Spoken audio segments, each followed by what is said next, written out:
Episode 2, Grandpa's Note. That evening, Grandpa came again without the notebook. It didn't feel like an accident anymore. It felt like a choice. He sat on his step in the return corner, sitting very straight as if posture kept him balanced. But he was different than before.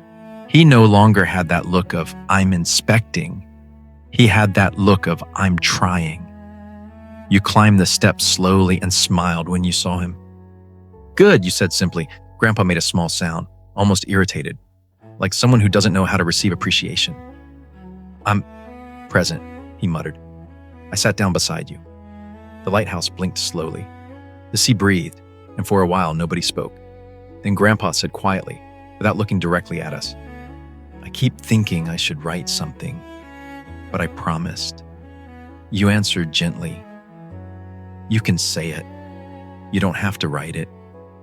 Grandpa swallowed, and as if making a small decision, he reached into his pocket. He pulled out a piece of paper, not a page of regulations, not a list, a small note folded twice, like something kept close.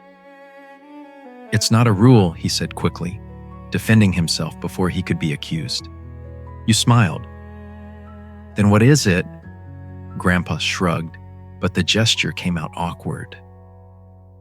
"I don't know," he admitted. "It's something I couldn't keep in my pocket."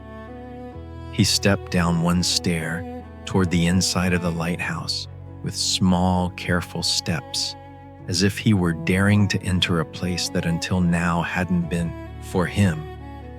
You and I followed in silence. The shelf was there. The white bowl was there. Grandpa stopped in front of it very straight. He looked at the bowl as something serious, not as an object. "So this is where you put the returns," he said softly.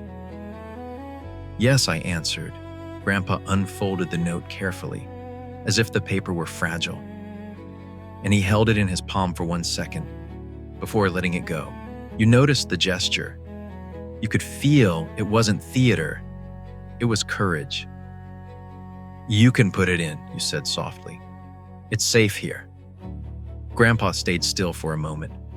Then he placed the note into the bowl, very slowly, like someone learning to trust something he can't control. A small silence followed. You asked, in a low voice, "What did you write?"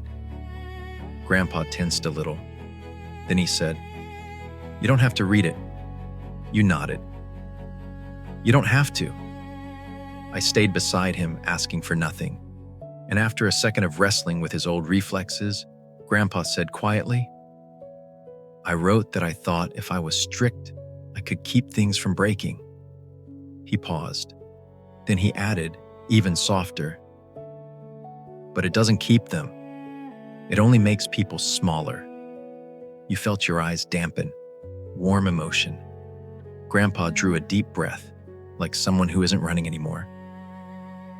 "And I also wrote that when the two of you stay, without punishing each other, something in me becomes calm." You whispered, "Yes." Grandpa looked at you directly for the first time. Not stern, not superior, just human. "I didn't know places like this could exist," he said, "where you can be intense and still safe." You smiled through a tear. "It's possible," you said, "just not with the army." Grandpa let out a small sigh, not dramatic, but relieved. "I'll try," he said. I put the words where they belonged, so they could settle properly into the story. You don't have to be perfect. Just stay nice. Grandpa nodded slowly. You touched the rim of the bowl with a finger like a sign, and you said very simply, "Welcome." Grandpa swallowed. He lifted his chin, trying to keep his dignity. "Approved," he muttered, but his voice trembled a little, and for the first time, it didn't bother him. The lighthouse blinked slowly. The sea breathed, and Grandpa's note stayed in the bowl, as proof that even those who lived by rules can learn a way of staying.